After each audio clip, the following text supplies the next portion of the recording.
Dr. Sarah Phillips is Professor of Global Conflict and Development at the University of Sydney, and she joins me now. Professor, thank you for your time. The Houthis have launched scores of attacks on ships off the Yemen coast since November 2023. What do you make of the timing of these strikes from the US? Well, they come pretty closely on the back of the Houthis being redesignated as a foreign terrorist organization by the United States. So it's an attempt to try and really squeeze them. The Houthis have said recently they threatened that they were going to restart their attacks on ships in the Red Sea. And there's a report just now coming through from the Houthis that they have indeed attacked a US carrier. So these actions are all kind of coming together, and it's an attempt, I would say, to try to really squeeze the Houthis.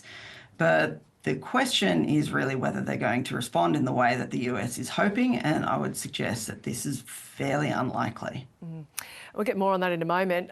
This has been devastating, of course, for civilians, but you say that this plays into the hands of the Houthis to their domestic audience. Can you explain that to us? It does. The Houthis are pretty widely despised by a large portion of the people over whom they rule.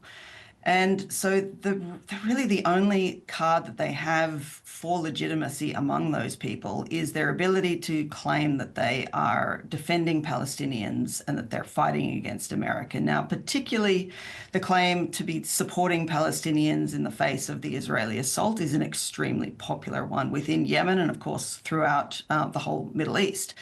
So being able to reveal themselves as the ones who are willing to take the fight to Israel has been one that's really bolstered their legitimacy throughout the region, but also within Yemen. But this really is the only populist card that they have to play at home because their record of governance is so atrocious. People are really, really struggling in Yemen, and the Houthis' continued emphasis on what they're doing outside of Yemen's borders is really a distraction, or it's an attempt at a distraction to a local audience.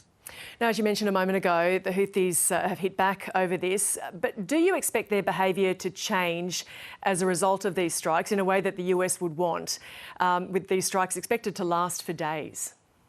I really don't expect them to make any big changes at all. Keep in mind, this is an organization that fought a guerrilla insurgency against previous iterations of the Yemeni government. They've been fighting since 2004, so 21 years. They are very accustomed to taking hits like this. They're very good at moving their equipment around, and they're very accustomed to sustaining casualties, and they're also fairly unconcerned about sustaining civilian casualties. They're going to be prepared to wear this and to respond and adapt for a long time. The question is going to be more what the US and what Saudi Arabia decides to do. And Dr. Phillips, tell us about this backdrop of nuclear negotiations. So the US wants Iran to come to the table. Iran is rejecting the idea. Do you think this is a factor in the US actions here? Well, Trump's saying that it's a factor. But whether or not that's going to be something that the Houthis are going to be brought in on is another matter entirely. The Houthis will always do what suits the Houthis' domestic agenda. Now, it's true that they have a very strong relationship with Iran. Some call it a proxy relationship. I wouldn't go that far. But they certainly have a very tight relationship, and it's been getting tighter over recent years. But the idea that if you hit the Houthis, you're going to be able to impact what Iran does. I think we've seen that the way that Iran responds to attacks on its other allied forces, it's unlikely to have a major impact, particularly if the Houthis don't respond in the way the US is hoping that they will. And would you make any predictions about next possible significant moves from the Houthis or Iran, the US? The Houthis are going to try to recruit more. They're going to really kick up their mobilization drive because what they want is domestic, and what they want domestically is to seize the resource-rich areas, particularly of Marib, but also of Al Jawf, which are sort of quite close to the areas that the Houthis hold now. These are areas that hold the majority of the country's oil and gas.